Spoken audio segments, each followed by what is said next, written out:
የክልላዊ የ17 18 የሰብል ፓኬጅ ስልጠናና የንቅናቄ መድረክ ላይ ነው።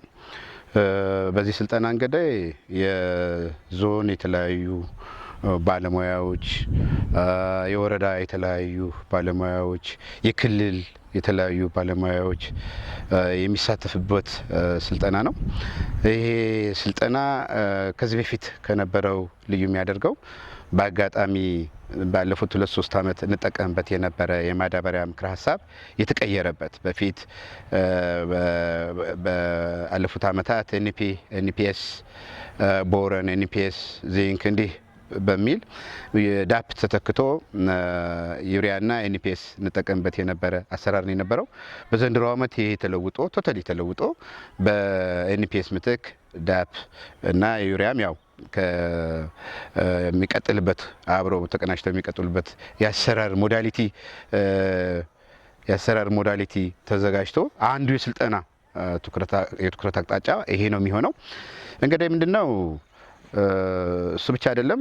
ባለፉት ዓመታት ቀደም ብሎ እንደተገለጸው ያለፈው በተለይ የ16-17 ትምህርት ዘመንን ብንወስድ ከማዳበሪያ ስርጭታችን አንጻር ከግብአት ማለቴ ከዘር ስርጭታችን አንጻር ከነበረው አጠቃላይ ምክረ ሀሳብን ከመተግበር አንጻር ሰፋፊ ክለስተር ከመፍጠር አንጻር ብዙ ለውጦች የነበሩበት ውጤታማ የምርት ዘመን ሆኖ ነው ያለፈው። እቅዳችንንም ሙሉ በሙሉ ማሳካት የቻልንበት ዓመት ነው የነበረው። ማለትም ሁሌ በሚዲያ እንደገለጽ ነው ከእቅዳችን ወደ 170 ሚሊዮን ኩንታል ምርት ለማምረት ነው ወደ 5.2 ሄክታር መሬት በማልማት ይህንን ሙሉ በሙሉ ያሳካንበት፣ ምርታማነቱን ደግሞ ከ28.7 ወደ 32.4 እና ከዛ በላይ ከፍ ያደረግንበት የምርት ዘመን ሆኖ ነው ያለፈው። እንግዲህ ያሁኑ ካለፈው ዓመት መልካም ተሞክሮች የተቀመሩበት ባለፈው ዓመት የታዩ ውስንነቶችን አርመን አስተካክለን በተሻለ ለመፈጸም ዝግጅት እያደረግን ያለንበት ሁኔታ ነው የምንገኘው። እንግዲህ በዘንድሮ ዓመት መሬትን ከአምናው ወደ 140,000 ሄክታር በማሳደግ እንደገና ምርትን ደግሞ ወደ 17-18 ሚሊዮን ኩንታል ለማሳደግ ምርታማነትን ደግሞ በ2 ኩንታል በሄክታር ጭማሪ እንዲያመጣ የሚያስችል እቅድ አቅደን የገባንበት ሁኔታ ነው ያለው። እንግዲህ እንደሚታወቀው ወይም ደግሞ ቀደም ብዬ ከገለጽኩት መረጃ አንጻር የመሬት ጭማሪው በጣም ትንሽ ነው።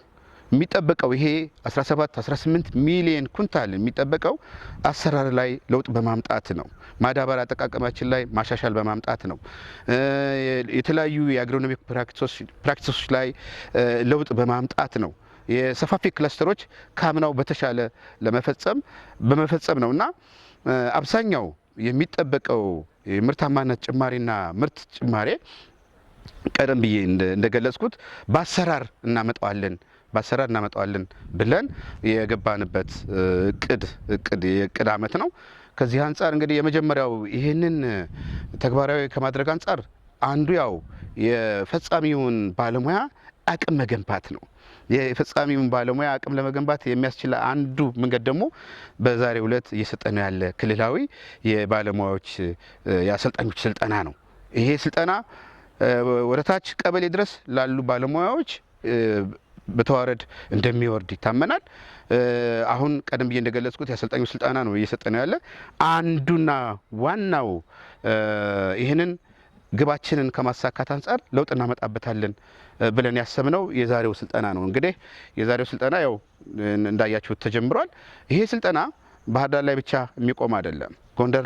ጎንደር አካባቢ ላሉ ባለሙያዎች፣ ደሴ በምስራቁ አካባቢ የኮምቦልቻ ላይ ተመሳሳይ ስልጠና ታስቧል። ምስራቅ ጎጃምም ደግሞ ደብረ ማርቆስ ላይ ተመሳሳይ ስልጠና ይሰጣል። ይሄ ብቻ አይደለም፣ ሰሜን ሸዋም ደግሞ ደብረ ብርሃን ላይ ተመሳሳይ ስልጠና ይሰጣል።